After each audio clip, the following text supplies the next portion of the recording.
Welcome back viewers, ladies, gentlemen, non-binaries and anyone with ears or other sound detection organs, hope you enjoy. We are continuing with Doom Guy Isekai by Angry Spider. Chapter 10, Doom and One-Sided Conversation. Ducking underneath the doorway leading into his home, the soldier tossed the detached arm into the corner, and ELD pounced on it happily, gnawing on it blissfully.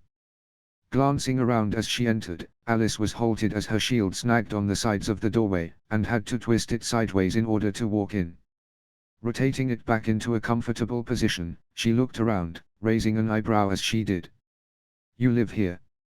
The soldier shrugged. Doom wasn't exactly an appropriate response to that question. Thankfully, she seemed to pick up on it and waved her hands awkwardly. "Right, sorry. Is Doom really the only thing you can say?" The soldier nodded in response, and she filed the information away thoughtfully. Well, I'm used to a castle, so I honestly can't really judge it all that well, but it seems functional. A good temporary base." Seating herself on a pile of dirt, she swiveled her shield onto her lap and pulled a clean rag from her knapsack, then started polishing its silver surface.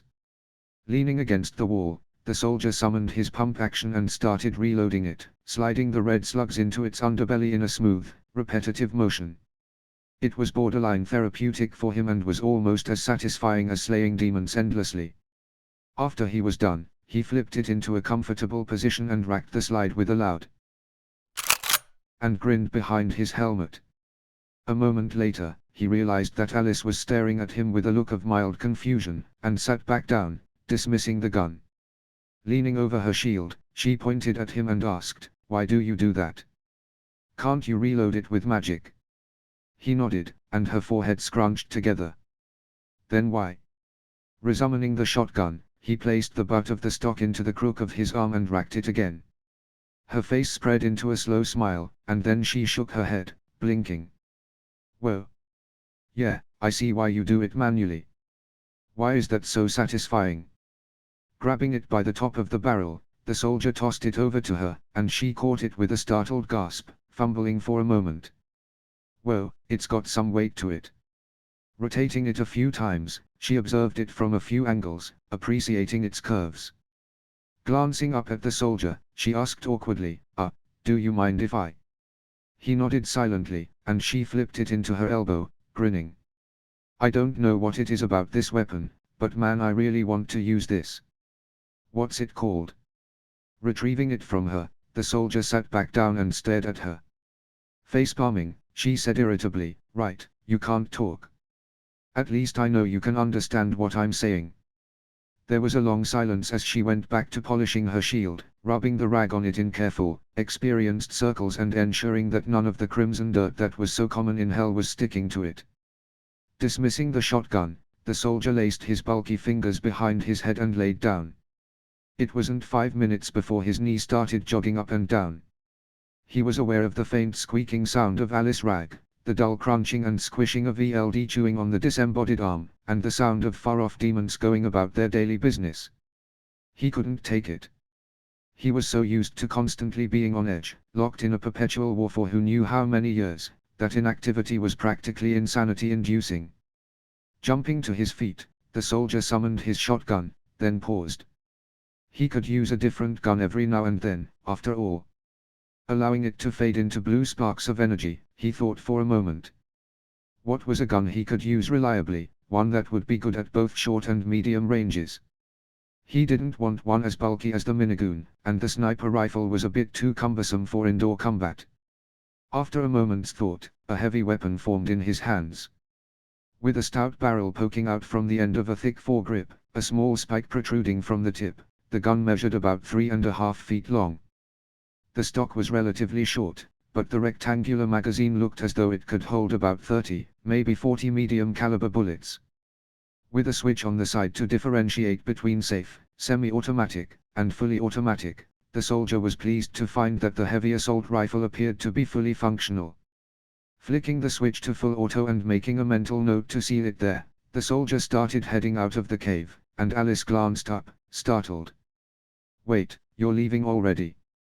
Why don't you wait for them to respawn first?" The soldier stopped dead and pivoted on a dime, directing his incredulous stare at her, and she backed away.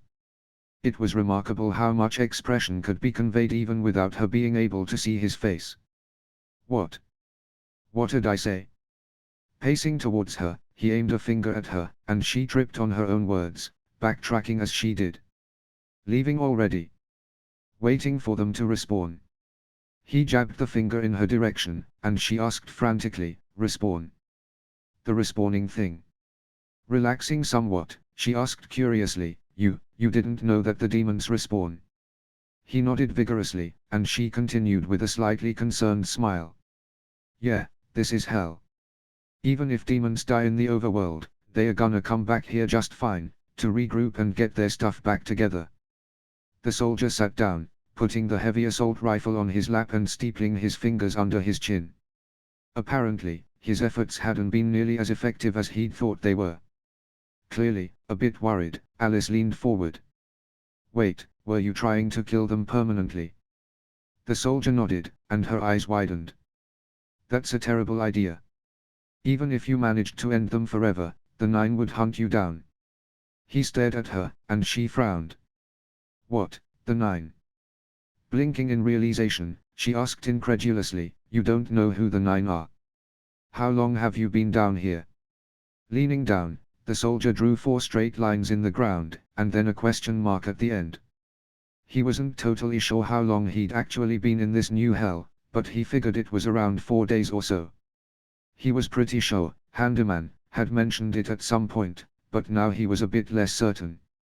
Frowning, Alice squinted at the lines, and back up at the soldier with a nonplussed expression. 4 months. He shook his head, and she tried, weeks. Once again, he shook his head, and her shoulders slumped. There's no way you've been down here for 4 days, right? He gave her a thumbs up, and she put her head in her hands. You're a hero, aren't you? Why am I surprised? I should have guessed it earlier from the freaky armor, and the weird weapons. Yeah, that makes sense. The soldier raised an eyebrow in his helmet, and Alice righted herself, shaking her head. Well, no time to worry about it. The 9 sins are the ruling force in hell, aside from Satan, obviously. They consist of... She paused for a moment, frowning. I swear, I went over them 100 times before I came down here. Give me a minute. Staring at the ceiling, she mouthed words silently, then grinned. Right, got it. The 9 sins are made up of pride, greed, wrath, envy, lust, Jerry, gluttony, sloth, and Karen, who's the mother of greed. They are hands down the most powerful demons in all of hell, and it doesn't matter which region of it you're from, you've got to pay respects to them at some point. Here in Brimstone, I'm pretty sure the sin here is envy, I think. The soldier nodded. This was incredibly valuable information.